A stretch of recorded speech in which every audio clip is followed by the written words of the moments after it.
Dang it, I forgot to hit record. So we're going to really quickly go back to page 30 to get that on the record. So we're starting step 1 today, and we are going to start on page 30, and we're going to quickly read it again just for those who are listening to the recording because I forgot to hit record. Part 1 will be right on page 30, middle of the page, where it says, we learned that we had to fully concede to our innermost selves that we were alcoholics. This is the first step in recovery. The delusion that we are like other people or presently may be has to be smashed. And that brings us back to the doctor's opinion, where we need to learn about the twofold illness of the mind and of the body. And so our friend Dr. Silkworth is telling us all about that in the doctor's opinion. So if we go to page XXVI, which is the second page of the doctor's opinion, he talks about it.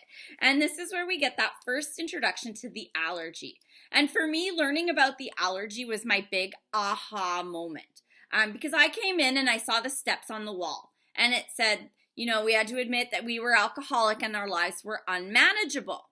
And I went, yeah, okay, I have a drinking problem and my life's a mess.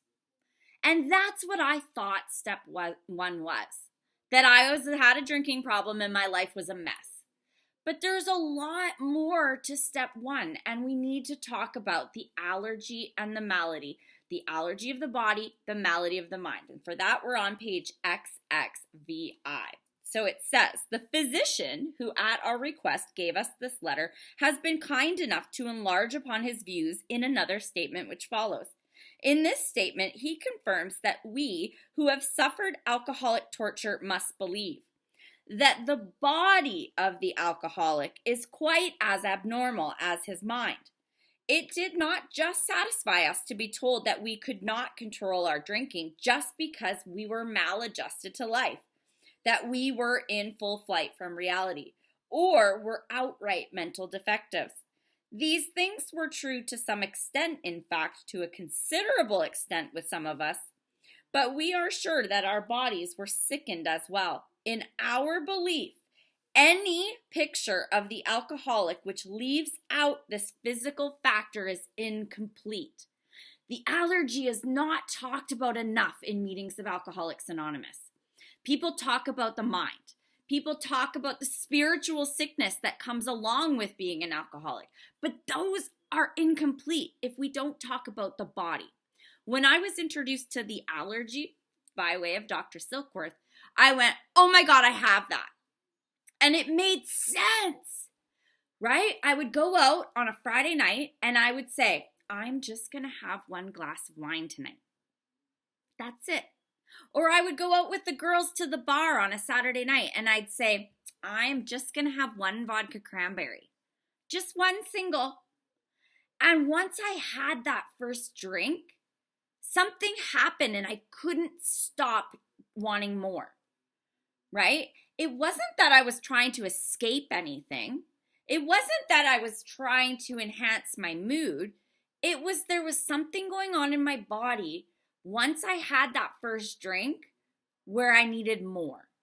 So I would, for example, buy a 6-pack of coolers with my girlfriend Rochelle, right? And we would pay half each, 6 coolers. And we were each going to drink 3 coolers. Before she finished 1, I'm on 4. And I'm going, oh, I drank 1 of hers. And she's still sipping away at her first one, right? But I'm drinking 4 of the 6. There went 3 and 3. Hiding wine bottles, right? Because my husband was an alcoholic. So I had to guard my booze from him. Why? Well, because once I had that first glass, I needed more. I couldn't stop. It wasn't just that I was enjoying myself drinking 20 tequila shots. I couldn't explain why I couldn't stop. I got thirstier.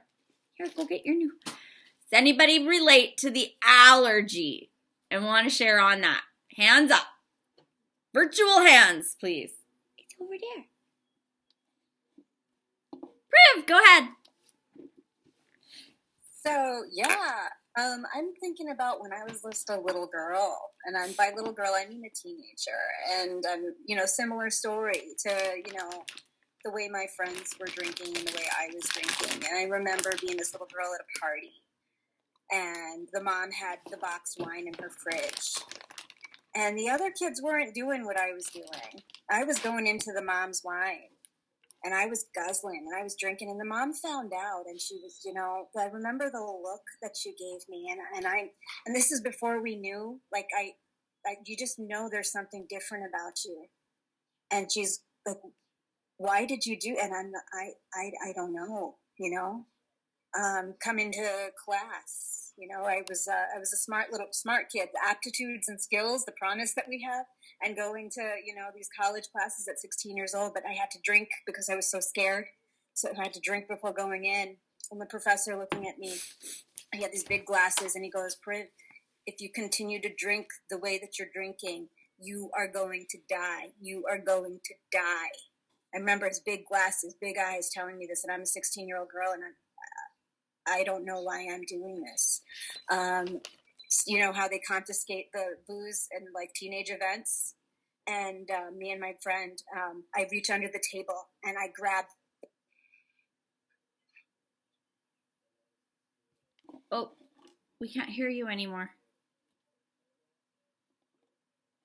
Priv, we can't hear you.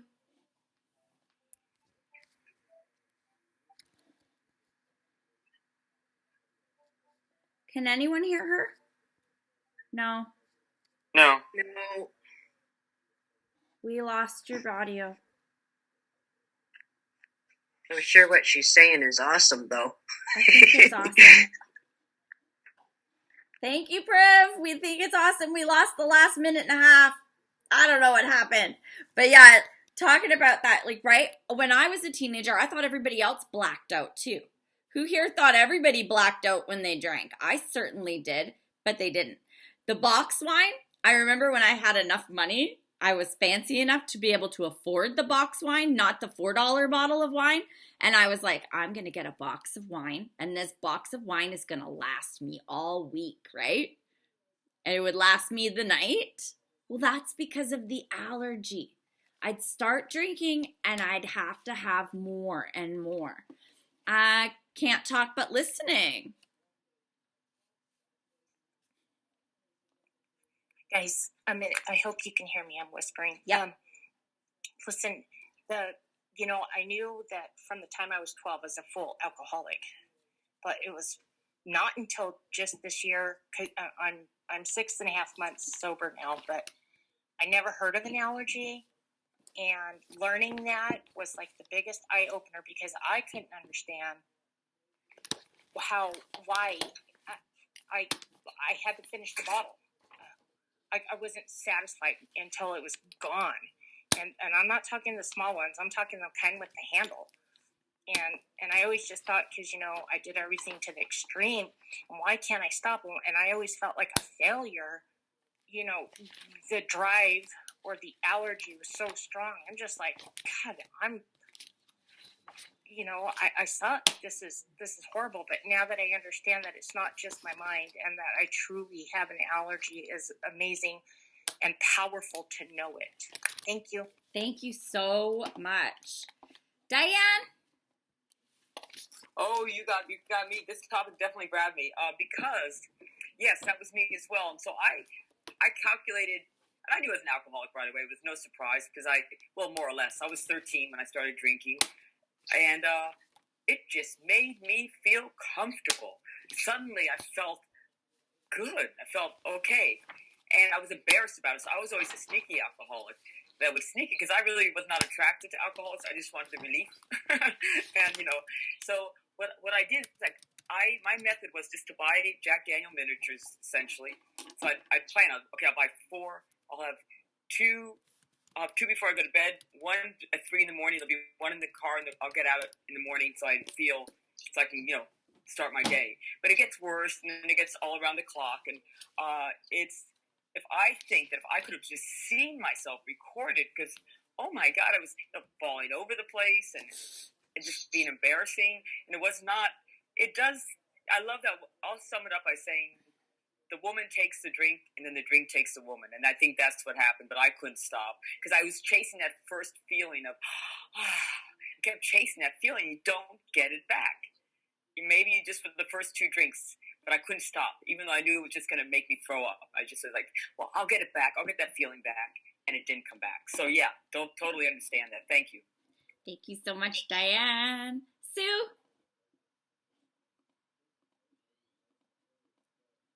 Did you get it? There Okay. Suzanne, alcoholic. Can you hear me? Yep. Okay. Yeah, I had my first drink when I was about 15 years old, and I had 4 drinks. A friend of mine, a high school friend, and myself babysat for a woman who liked to drink, and she was only gone a couple of hours, but when she came back, she made us all drinks. She invited her nephews over, who were like, we were in high school, I think they were in college, and I was kind of on the shy side. And, I had an inferiority complex. And when I started to drink, that went away. And it made me feel so good. And I had 4 drinks, 7 and 7, I believe, at that time.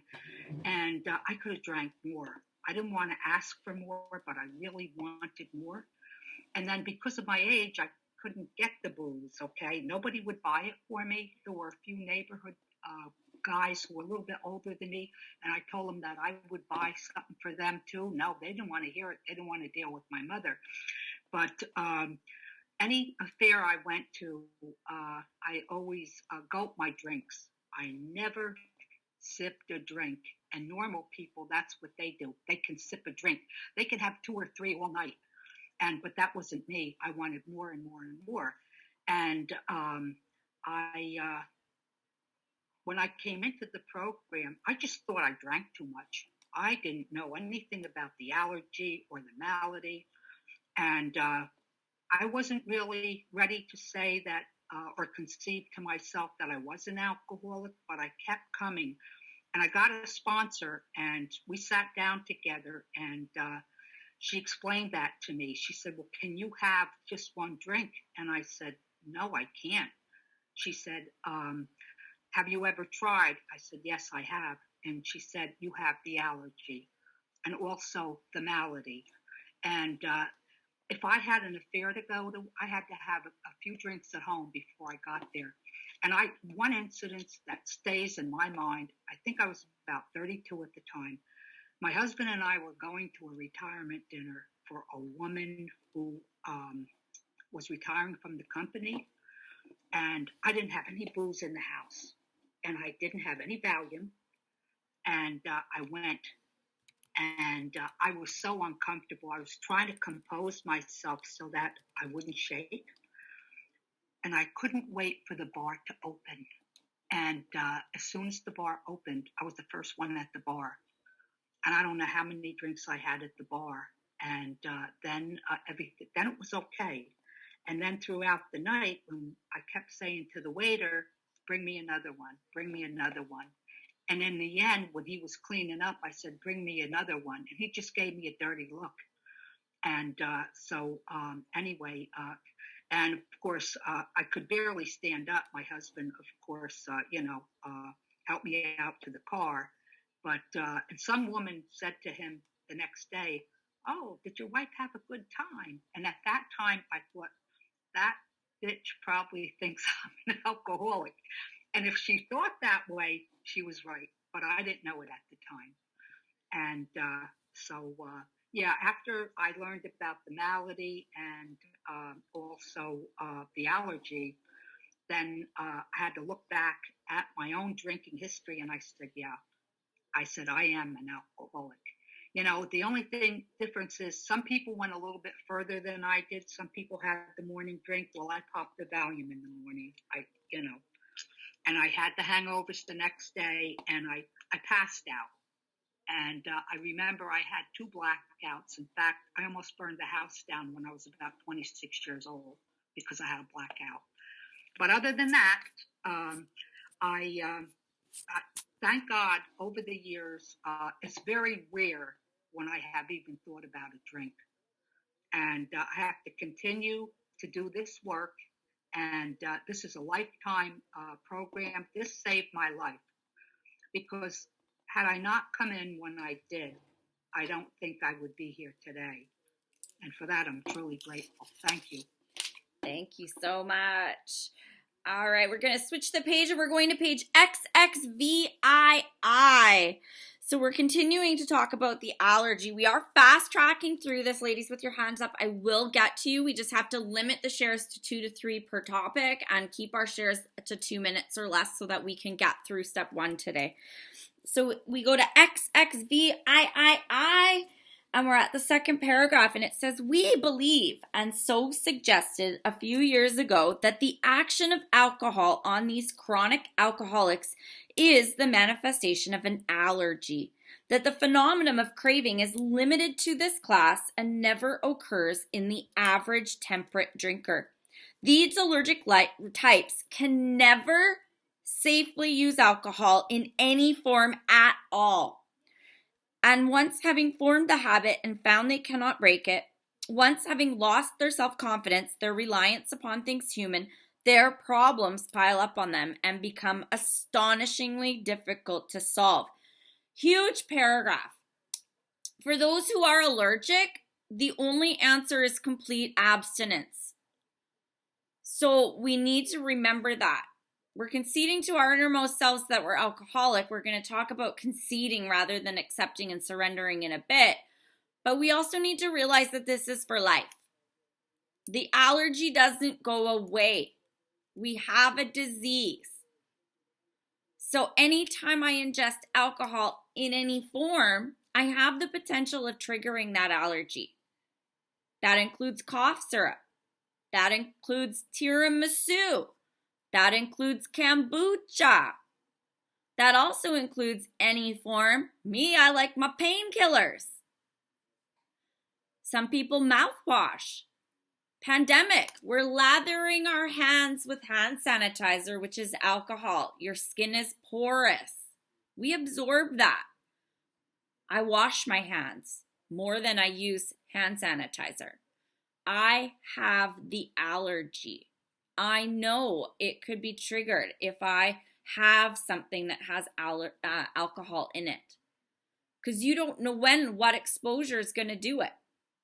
You could be drinking kombucha every morning, and then you switch to homebrew, which is a higher alcohol content, and then all of a sudden you don't know why your alcoholic mind is coming back. Your thoughts are going sideways. You stop praying. You start making choices that maybe you wouldn't have made. It's that little bit that you don't realize affects you. Slowly by slowly, the alcoholism is there, and it's like, oh, kombucha, a little bit of alcohol. Ooh, I like this. You don't know. You're not getting drunk, but it's hitting your disease. It's knocking on the door. And then little things start to slip. You stop calling your sponsor, you're drinking your kombucha, hiking in mountains, having a great time, and poof, you relapse. It triggers a phenomenon in our body that no one else has. Does everyone understand the allergy? I hope so. Okay, we're getting there. Okay, we're going to go to hands in a sec. Bottom of the page. Men and women drink essentially because they like the effect produced by alcohol. The sensation is so elusive that while they admit it is injurious, they cannot after a time differentiate the true from the false. To them, their alcoholic life seems the only normal one. They are restless, irritable, and discontented unless they can again experience the sense of ease and comfort, which comes at once by taking a few drinks. Drinks which they see others taking with impunity. After they have succumbed to the desire again, as so many do, and the phenomenon of craving develops, they pass through the well-known stages of a spree, emerging remorseful, with a firm resolution not to drink again. This is repeated over and over, and unless the person can experience an entire psychic change, there is very little hope of his recovery. So now we're talking a bit of the malady of the mind, combined with the allergy and the phenomenon of craving. That sensation is so elusive they admit it's injurious. How many people have said on a Sunday morning, cradling that golden throne, that they are never, ever, ever, ever, ever going to do it again? They've embarrassed themselves. They've humiliated themselves. They've done the walk of shame. Their pocketbook is empty because you blow your rent on booze and you're barfing up your brains because you're hungover and you're like never, ever, ever, ever, ever, ever doing it again. And then what happens? Either that night or the next day, we pick up again because we forget this pain. We put it out of our mind. Oh, the Caesar is going to fix it. The Bloody Mary's going to fix it. The beer with the Clamato in it's going to fix it. I'm just going to have another drink. Do we think about the humiliation? Do we think about the money we spent? We don't. We put that out of our minds. That's the malady of the mind. That's that. We forget that it hurts us and we do it anyways. And then when we pick up that one drink to make us feel better, we set off the phenomenon of craving. And then we must have another drink. And it's a vicious cycle. And we repeat it. How many people have repeated that cycle? I'm never ever drinking again. And then I drank again. Yeah. Right? Absolutely. All right. Brenda, you had your hand up. Thank you for being patient. Hi, I'm Brenda and I'm an alcoholic. I heard in the program a lot of times that I was always good for Wednesday, and I would be the drink on the Sunday or something like that, and then I would be recovering for a few days. Wednesday was a good day, and then you're building up for the weekend. And in the end of my drinking, I noticed I had a pattern of every 7 to 10 days I was ready for the drink again. And it's quite interesting because when we were talking about the allergic reaction and a little while ago, I had a sneezing fit. I started to sneeze, which is just typical allergy, right? It's pollinating and all that stuff. But I always had a warning sign. When I was drinking, I would get to the 3 or 4 beer. I always knew I was safe with beer. But I'd have that 34th beer and I would start to sneeze. And I would sneeze, and I would sneeze, and I would have a sneezing fit. I'm going to say like 10 to 20 sneezes. And it took a long time to understand that. But again, towards the end of the drinking career, I noticed like that's a warning sign. That's a warning sign that you've crossed the line, you know, like, but I would push myself through it and have another beer, you know, and then just continue and continue and continue.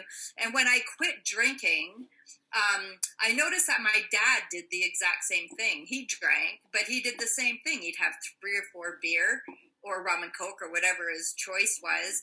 And then he would go into this sneezing fit again. And I thought, there's the hereditary of it. Is like in my genetic line is because he did the exact same thing. I've just heard so many great things today too. The kombucha, don't get it, don't understand it. Yeah, it's supposed to be good for your gut, but I tasted it one time and it just tastes like rotten wine.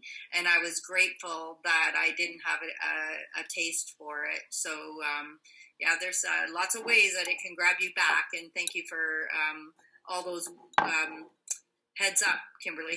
Thank you. Absolutely. I always bring up kombucha because people think kombucha is so safe because it's sold at the grocery store. And they forget that it has alcohol in it. I had a sponsee that was drinking kombucha every day. And she's like started to go sideways. So that's why I bring that up. All right, we're going to flip to XXX. Not Vin Diesel, but the doctor's opinion. And we're going to go part way down, and it gives us some classifications of alcohol. I don't want to get into everybody being a different class. This is just for thought reference. So it's the classification of alcoholic seems most difficult, and there is much detail outside of this book. There are, of course, the sociopaths who are emotionally unstable. We are all familiar with this type. They're always going on the wagon for keeps. They are over remorseful and make many resolutions, but never a decision.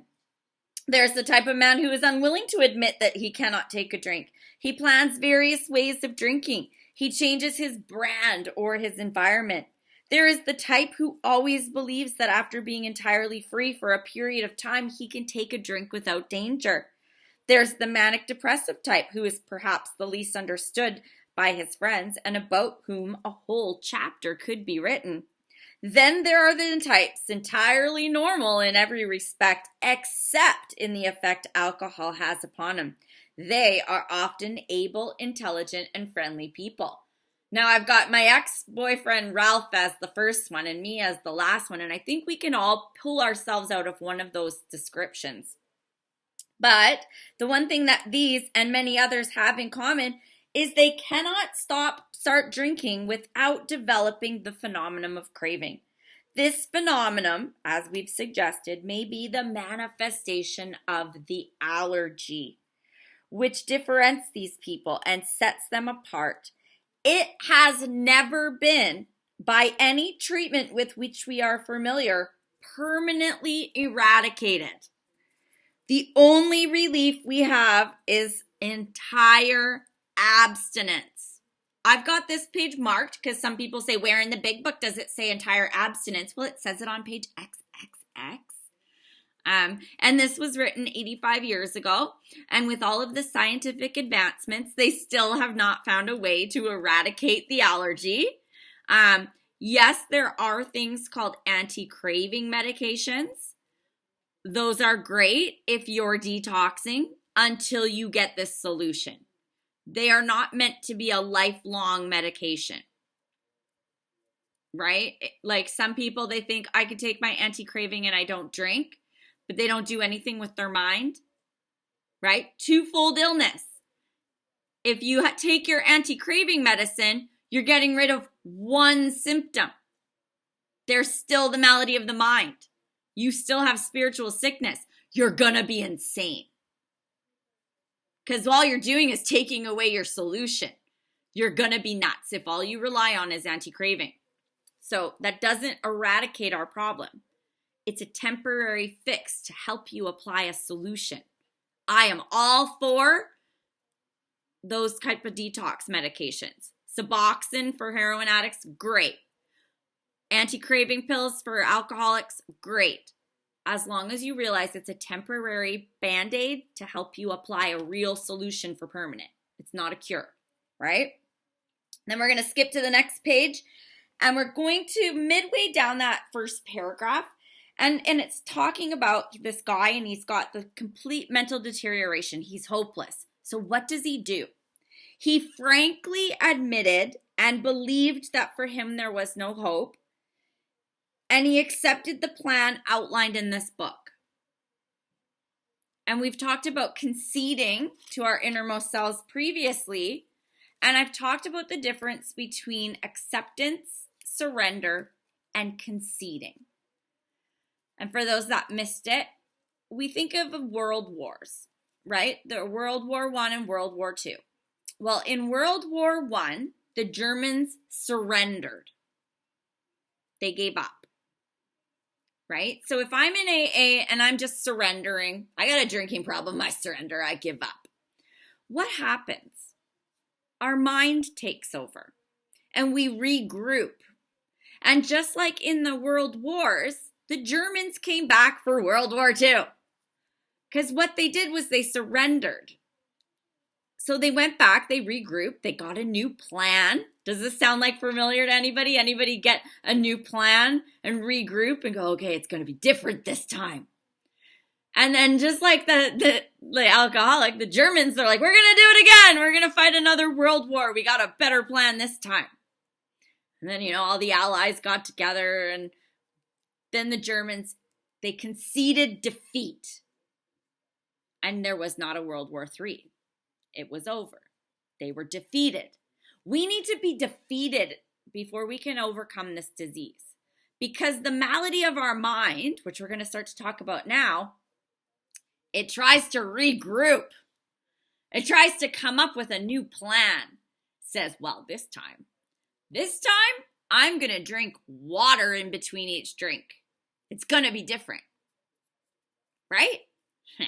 2 drinks in, you forget the water, and oh shit, I fucked up again, but it was because I forgot to drink the water in between.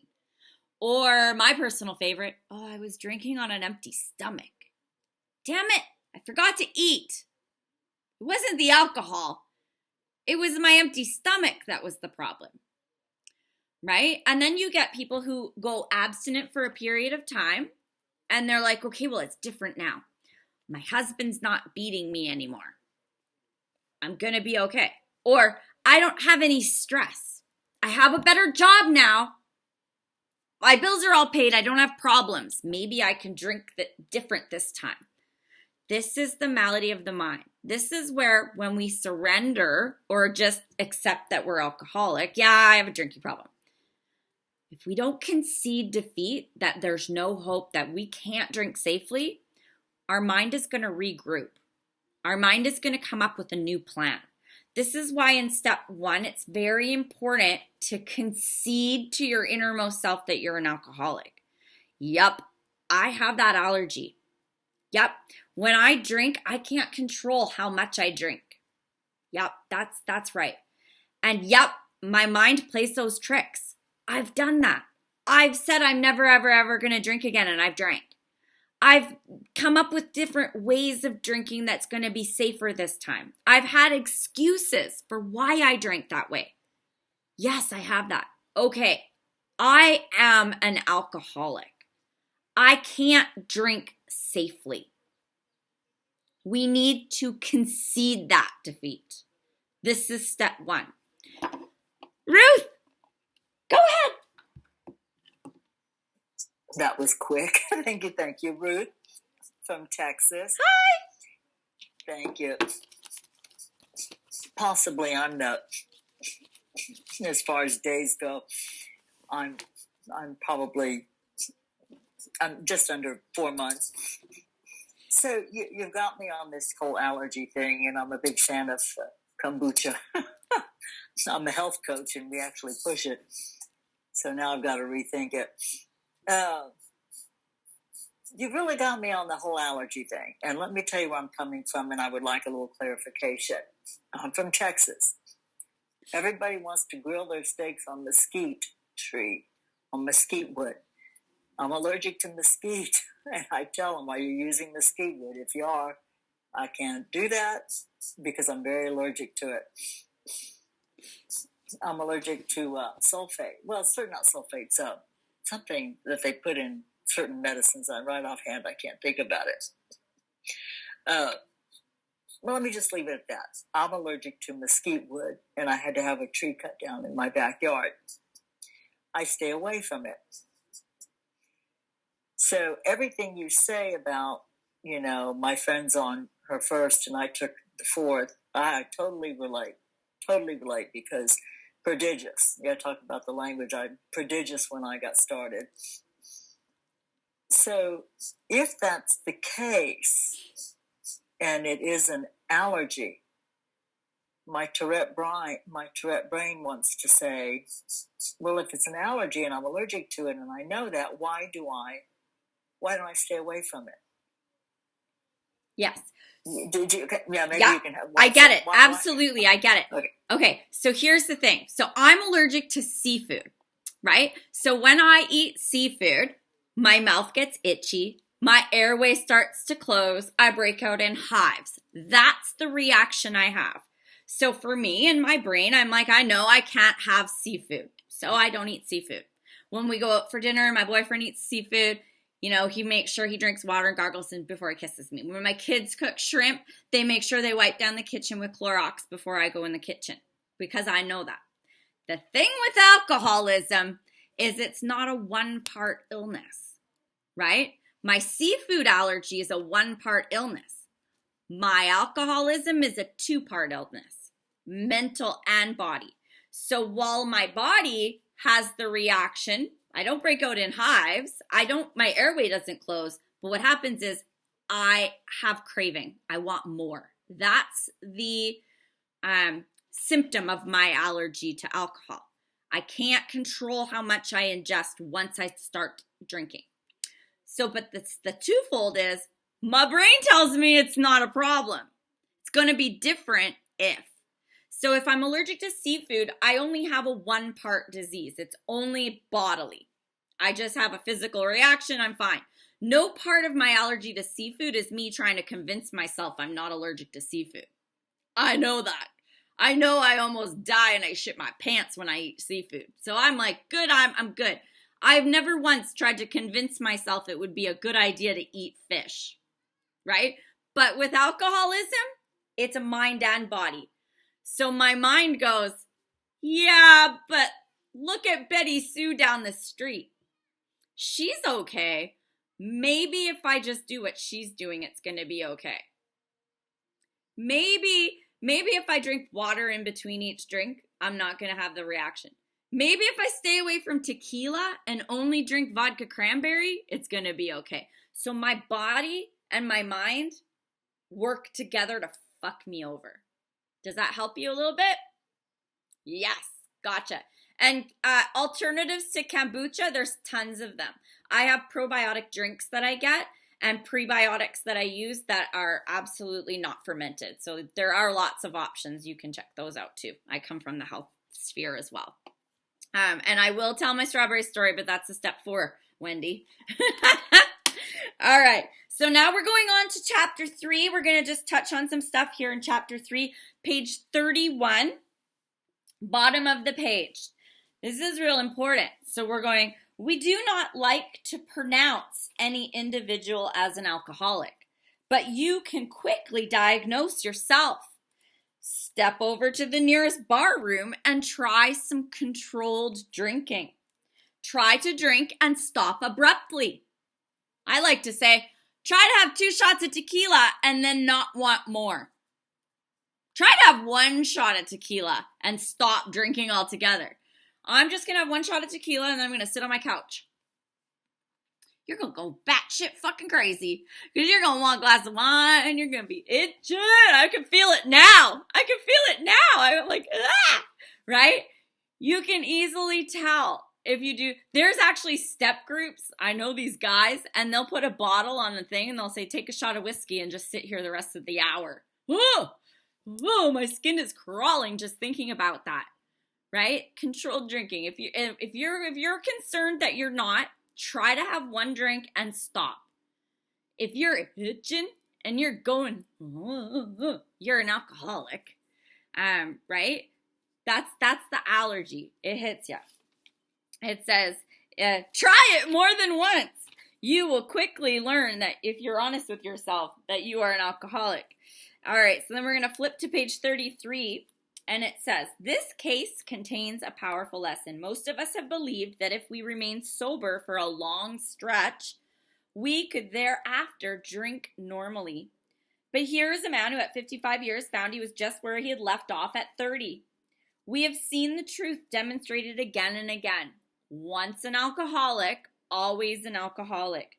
Commencing to drink after a period of sobriety, we are in short time as bad as ever. Here's the kicker. If we are planning to stop drinking, there must be no reservation of any kind or any lurking notion that someday we will be immune to alcohol. So very important second part to this first step. The first step, conceding that we're alcoholic. I gotta go, yes, I'm an alcoholic. Great. Do you want to stop? Yes, I want to stop drinking. Great. Do you have any reservations or lurking notions?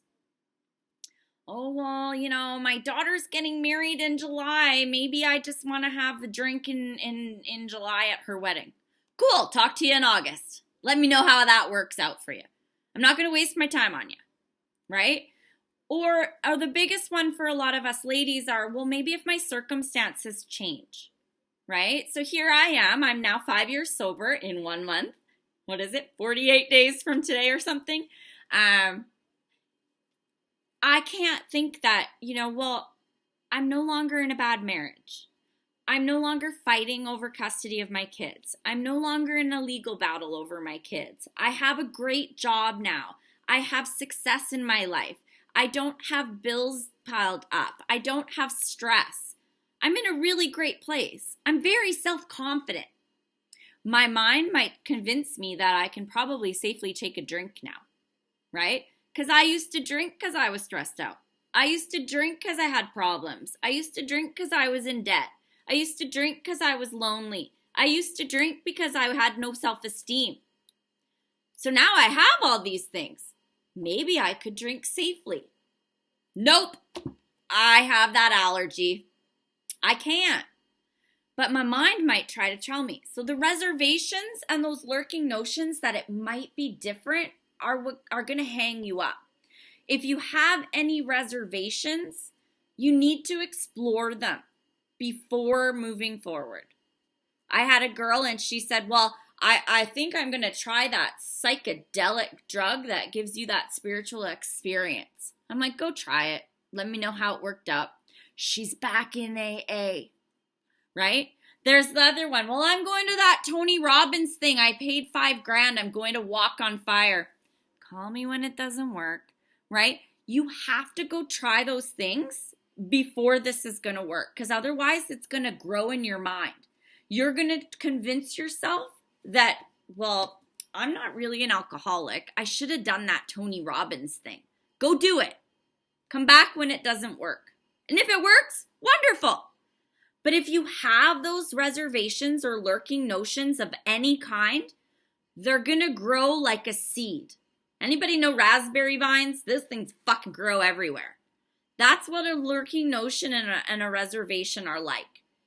Little seeds of raspberry vines, and they're going to grow and take over until you drink again. So go check them out and then come back if it doesn't work. We'll see you soon. They never work. Irene, go ahead. Yes, hi, Kimberly. Thank you so much for running this meeting. I'm Irene. I'm an alcoholic. This is one of those things that are really hard for me. I always had that reservation, and this time around, I'm telling myself to be willing to believe I'm a real alcoholic. When I heard you talking about, there's a lot of people who said, I knew I was an alcoholic the first time I took a drink. I didn't have those experiences. I drank sort of normal at the beginning. I didn't drink. I did weekend drinking like as a kid. It's, high school stuff. But once I got married, had kids, I didn't drink. I didn't need to drink, didn't feel the need to.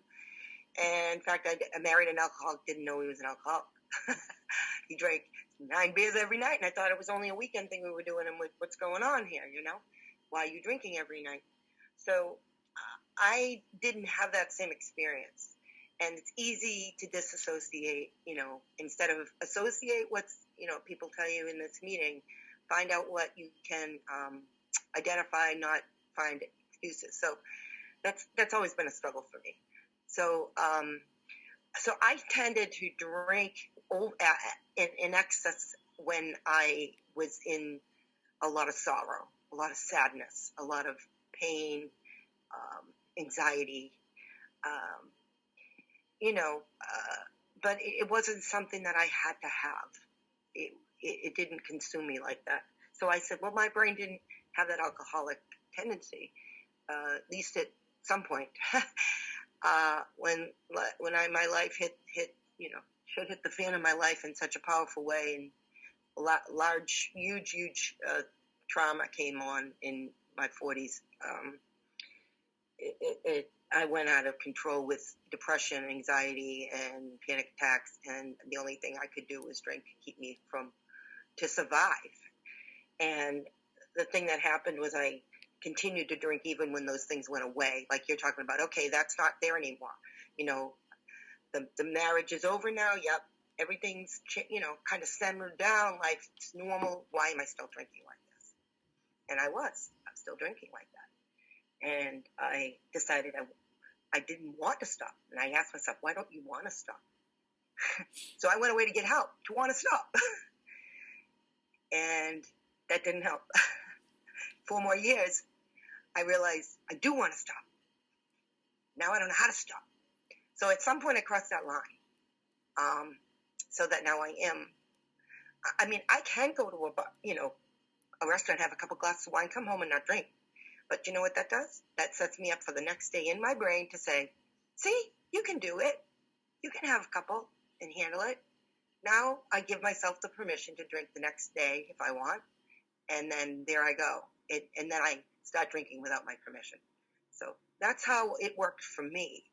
So, yeah, this is something where I, in my mind, go, oh, maybe down the line, if I can find the spiritual awakening and I can get at peace again, and once life is peaceful, I'll be able to drink. Yeah, that comes in my head, absolutely. I'm 40 days today, and that's early in my sobriety. So, with saying that, I am kind of telling on myself and letting you know that sometimes I don't relate to some of that feeling of I drank no matter what as a kid, you know? So, I just needed to share that.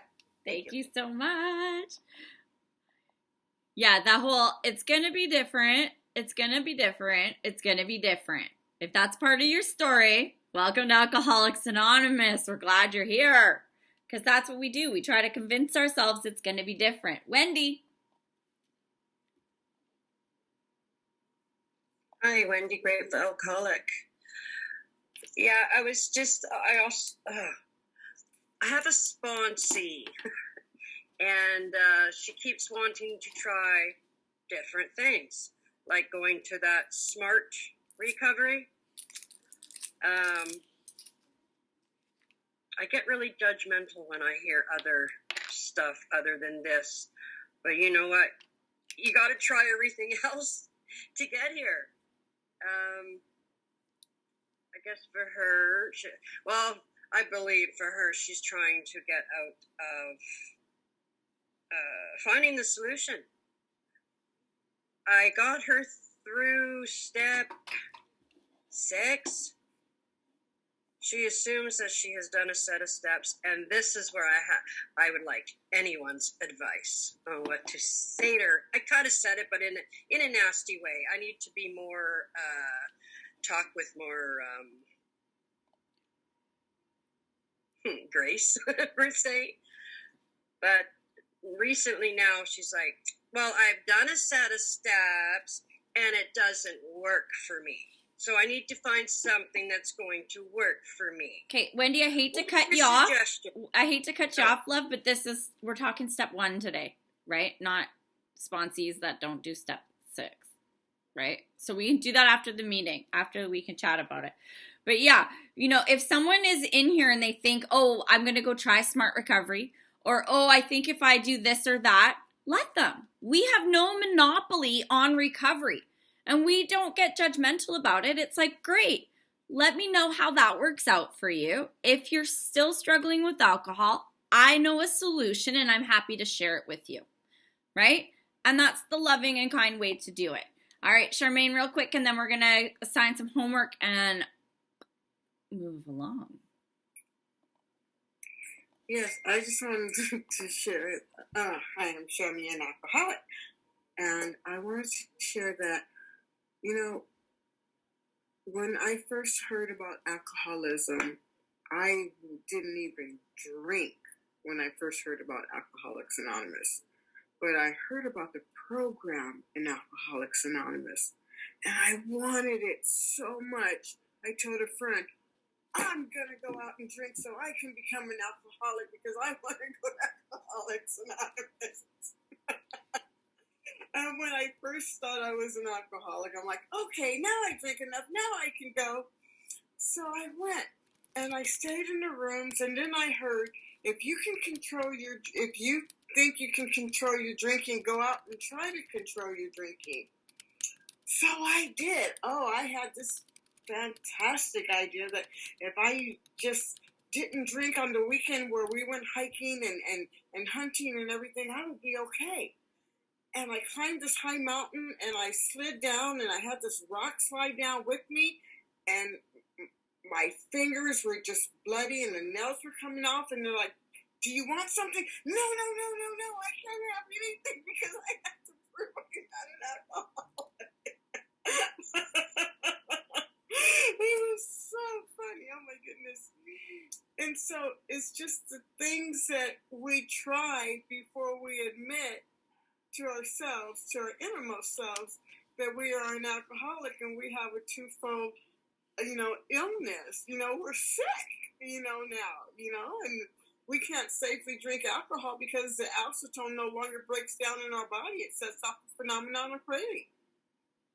And the mind, after a while, it tells us, oh, no, you can have that drink. Sure, you can have that drink. You want that drink? And the only way to stop that is by doing the steps. And I'm so glad we're in step 1 now. So thanks. Thank you so much.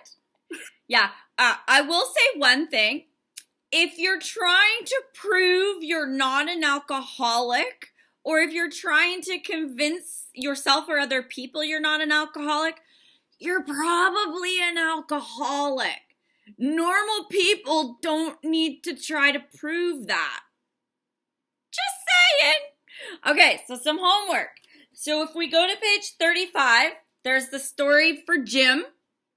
Jim's on page 30. These are my boys, right? So before the boys were Jose, Johnny, and Jack, right? Now we got Jim the Jaywalker and Fred, right? We got our drunk boys and our sober boys.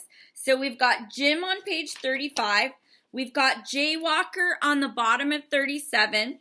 And we've got Fred on page 39. So homework is to read those 3 gentlemen's stories, Jim the Jaywalker and Fred. We're going to talk about them next time and meditate and think about your situation with alcohol, the malady of the mind and the allergy of the body, and if you have any reservations. And we're going to bring those to the table next time, which is Monday, right? Do you have the allergy? Do you have that mental malady? Can you understand those? Do you have any questions about it? Anything you need to be clarified? Write them down. We're going to go over it on Monday.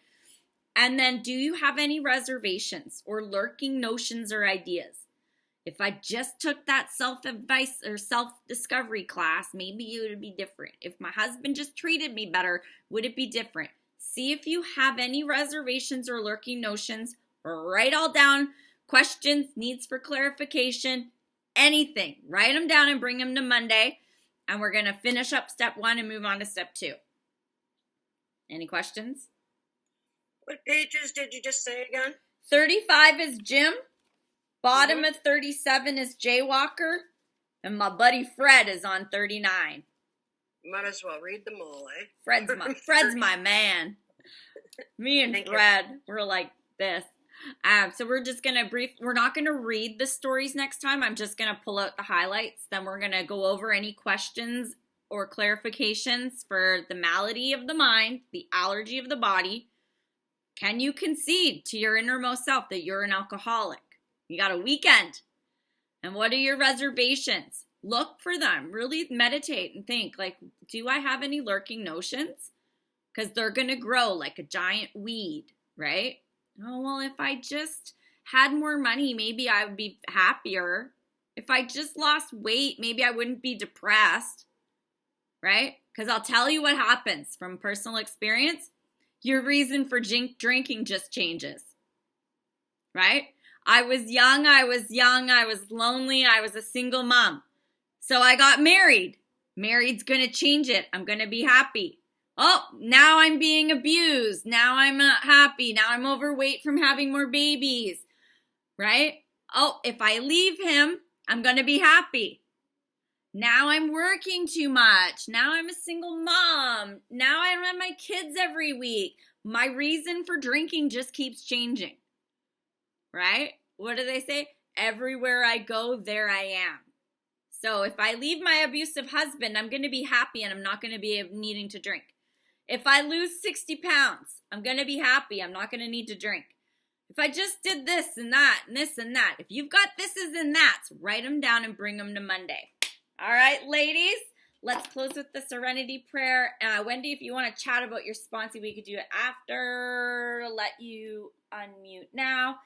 Who keeps us sober this amazing weekend? God. Grant me this serenity to accept the things I cannot change. Courage to change the things I can. Forgiveness of none of them. Give us this day our daily bread. Forgive us our trespasses, as we forgive those who trespass against us. And lead us not into temptation, deliver us from evil. Thine is the kingdom, and the power, and the glory, forever and ever. Amen. Thank you. Have a great meeting. Thank you, Kim. Thank you. Great We meeting. had, we had a lot of prayers going on there. Mhm. That's a good thing. Organized chaos. Organized chaos instead of unorganized chaos. We love it. Organized grace. How's that? Yeah, I like that better. Thank y'all very much. Thank you. Thank you for a great meeting. Thank you. Thank you. Looking forward to my homework. Yes. Yeah. No, I was really late, but I just thought some is better than none, and I was at Yeah. our intergroup office, so Oh, thank good. you. Thanks for being here. Even late is good. Yeah, better late than Yeah, never. especially with you guys. Kim is worth $1 trillion. She's worth $1 trillion. She is great. She's our Bitcoin, huh? Ah. Yes. Kim, I don't know. Yeah. Oops. I was just gonna say, Kim, I don't know if you've had such a hard sponsee to work with like that. I don't waste my time with it. Right, and I keep Make it talking to my wear. sponsor about it, and oh, like yes, we gotta help others, but when it's affecting my own life at home, No, we don't. I'm No, drawing no, a Wendy. line. Wendy. Our job is not to help others. Right. Our job is to carry the message. True. My job is not to help others. That's where your mindset's wrong. My job's not to save you. My job's not to help you. My job is to carry the message. If you don't want the message I'm carrying, I'm no use to you. I'm True. wasting my time. So, I think you've answered a lot just with that. Yeah. I'm gonna have to have the talk. I don't want to can her, because I don't can people. But until she's willing to do the work, she says she's got God, and Well, I yeah, but think you she say, doesn't trust her God. She doesn't. but what you connect say with her is, God. but There's all kinds of shit. But what you say is, Wendy, you say, hey, I'm a sponsor in Alcoholics Anonymous, and all I can do is give you the advice based on what's worked for me. And what's worked for me is following the steps. If you aren't willing to do the same work I did, I'm no good to you. Because you're doing your own thing. I can't guide you on that because that's not my experience. My experience is doing the 12 steps, praying, relying on my higher power. That's all I have to give you experience on. Otherwise, you're a friend or a dumping ground. And all they're going to do is dump their bullshit on you every time they have a problem. Yeah, I don't want that. And that's where if people call me and they're hyperventilating, I'm like, are you looking for comfort or are you looking for solution? Mm-hmm. I'm not a comfort girl. I'm a solution girl. I don't want to listen to you tell me all your problems for 5 minutes and then say, oh, I feel so much better now that I got it off my chest. Fuck off. Nope. Fuck you know what she off. said you know what she said to me the other day, and at first I took offense to it. She says, it seems like you want to help everybody else but yourself. And I took offense to it at first, and then I thought, you know what? I'm doing something right if that's what I'm doing. Because it's keeping me sober. And that's what I texted her instead of my first reaction was, fuck off. Yeah. But it's like, I don't want to listen to somebody vent for 5 minutes. If they call me and they're like, what would you do in this situation? And then they tell me the situation, and I'll say, well, the big book tells me to do this, right? Have you asked for strength and direction? Well, no, I called you because I'm having a bad day. Oh, fuck off. Guess what? My phone barely rings. You want to know why? Not because my sponsees are all insane, because my sponsees are relying on God. The phone calls I get are like, oh my God, guess what happened? It was the most amazing thing. Right? Because it's like, otherwise you're teaching them to call, we teach other people how to treat us. And so if I'm always available for people to dump, they're going to dump. And I'm like, are you looking for comfort or solution? Because I'm not listening to you for 5 minutes to have you finish the conversation going, oh, I feel so much better just getting that off my... That I'm learning. Thanks that for I'm dumping. really learning with her and another sponsee. Well, the other Yeah. one I've already said, like, I'm not here to make your problems better. I want to walk you through the freaking big book until you freaking get it. Yeah. Right? And yeah, I don't want to be their friend. Put it that way. I don't want to be their friend. Well, I don't want to be friends with sick people. But if people Well, are yeah, working well, to that's what I mean. wellness, Well, yeah. then and that's the thing. It's there's sponsor, sponsee, and then the sponsee's supposed to be growing, and then you become friends. And then it's just a mutual spiritual advice giving, right? Yeah, and I feel like I'm not growing with them at all. Yeah, Like, if there's either one of them, I actually quite the opposite. But I'm here's like, the wow. question I ask you, Wendy. Mhm. If you're constantly down here, who's pulling you up? You need to Should be my God. but you need to be surrounding yourself and spending the majority of your time with well people. If you're spending too much time trying to help people up to your level, you're going to go down. You gotta, like, my time is spent with people who are spiritually fit and people who have done personal growth. Yeah, I help tons of newcomers, right? Yeah, I might take a newcomer hiking with me, but my general hiking buddy is someone that's spiritually on my level or above. Because otherwise, you're staying in the mess. You gotta stay in the wellness too, right? See, most of my people I associated, and I started calling them my spiritual advisor, like just a really close knit few women. Since you gave that, I like that spiritual advisor. Like, a lot of, like most of them, everyone actually.